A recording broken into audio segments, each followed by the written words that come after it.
Recognized for 1 minute. Thank you, Madam Speaker. I want to thank the gentleman from New Jersey and commend the gentleman from Florida on bringing this bill forward.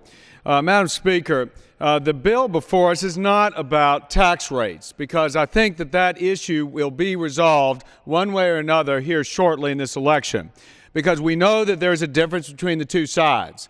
Unfortunately, our counterparts on the other side of the aisle think it's very important in this tough economy to raise taxes. We don't believe that, Madam Speaker.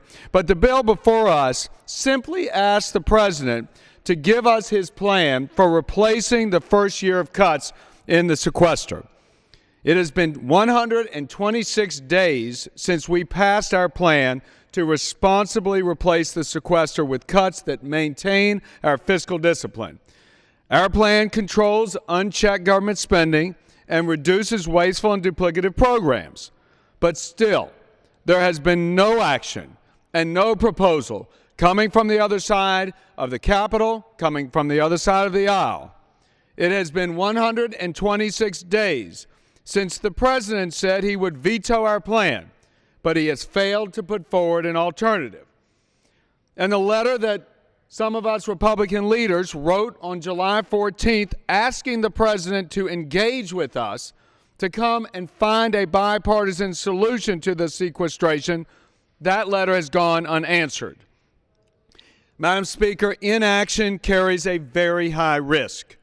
Instability and unprecedented political transformation throughout the Middle East, a civil war in Syria, Iran's dogged pursuit of nuclear weapons and support for terrorism, as well as challenges posed by rising China and geostrategic shifts in the Asia-Pacific, make maintaining American military preeminence as important as ever. And the deadly and tragic attacks on Ambassador Chris Stevens, Foreign Service Information Management Officer Sean Smith, and 2 other Americans at our consulate in Benghazi, Libya, make clear that Islamic extremist terrorism remains a tremendous threat to the Middle East, the United States, and the international community. If the cuts in the sequester go forward, they will fundamentally weaken our current and long-term national security and our ability to meet these challenges we're facing. Implementing these cuts will mean reductions in shipbuilding, aircraft, and missiles, shrinking our current force to levels not seen since before World War II. And that means fewer defense-related jobs. According to a study conducted by the Aerospace Industries Association, the job losses will reach 2 million. And let me put that in perspective. The economy added less than 100,000 jobs last month. Worse, more people dropped out of the labor force than were added to it. Under the sequester, unemployment would soar from its current level up to 9%, setting back any progress the economy has made. According to the same study, the jobs of more than 200,000 Virginians, my own state, are on the line. A small business in my district called Produce Source Partners, which provides fresh food to troops at military bases, says the sequester threatens the jobs of their 200 employees.